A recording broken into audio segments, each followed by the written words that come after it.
Hello दोस्तों, आपका स्वागत है हमारे YouTube channel math class junction में। आज की क्लास में क्लास 8 का ऑब्जेक्टिव क्वेश्चन 2 चैप्टर का बताने जा रहे हैं। ये पार्ट 2 है।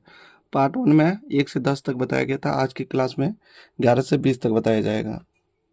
तो 11 का पहला क्वेश्चन है, 30 और 40 के बीच पूर्ण वर्ग संख्या। 30 और 40 के बीच केवल 36 ही पूर्ण वर्ग संख्या है, जो 6 गुना 6 का स्क्वायर में आता है, इसलिए 36 होगा। अब चलते नेक्स्ट क्वेश्चन। 50 और 60 के बीच कितनी पूर्ण वर्ग संख्या है? 50 और 60 के बीच कितने पूर्ण संख्या है? 7 7 49, 8 8 64। 7 7 49 हो जाता है, 8 8 64 हो जाएगा। 49 जो होता है 50 से कम होता है, 8 8 64 60 से ज्यादा होता है, यानी कि शून्य हो जाएगा। एक भी पूर्ण वर्ग संख्या नहीं होगा 50 और 60 के बीच में।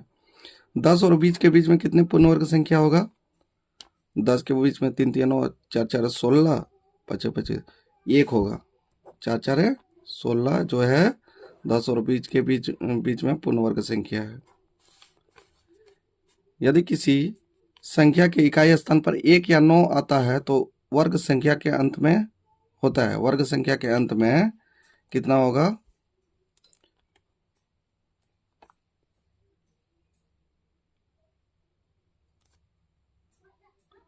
यदि किसी संख्या के इकाई स्थान पर 1 या 9 आता है तो इसकी वर्ग संख्या के अंत में होगा 1 होगा, क्योंकि 9 9 में 81 होता है। इसका इकाई अंक 1 है, 1 गुना 1 मतलब इकाई अंक 1 है, इसलिए 1 आंसर होगा। अब चलते हैं 15 नंबर पे। जब कोई वर्ग संख्या 6 पर समाप्त होती है तो वह जिस संख्या का वर्ग होगा इसका इकाई अंक क्या होगा? 2 या 3, 7 या 9, 4 या 6। तो इसमें 4 का स्क्वायर यदि करेंगे 4 4 16, इकाई अंक 6 आता है। और 6 का स्क्वायर करेंगे 36, मतलब इकाई अंक 6 आता है, इसलिए 4 या 6 होगा। 1234 का स्क्वायर का इकाई स्थान पर क्या होगा? तो इसका 4 4 16, तो 6 होगा।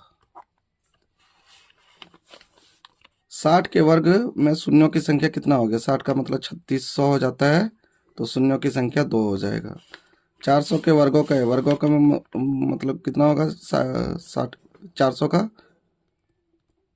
4 4 16, मतलब 4 को 0 हो जाएगा, शून्यों की संख्या 4 हो जाएगा। निम्नलिखित में किस संख्या का वर्ग सम होगा? किस संख्या का वर्ग? 7 49 इसका नहीं होगा, 8 8 64 इसका होगा, 158 का। दो वर्ग संख्या n+n+1 के बीच संख्या क्या होगा? 2n+1। थैंक यू दोस्तों।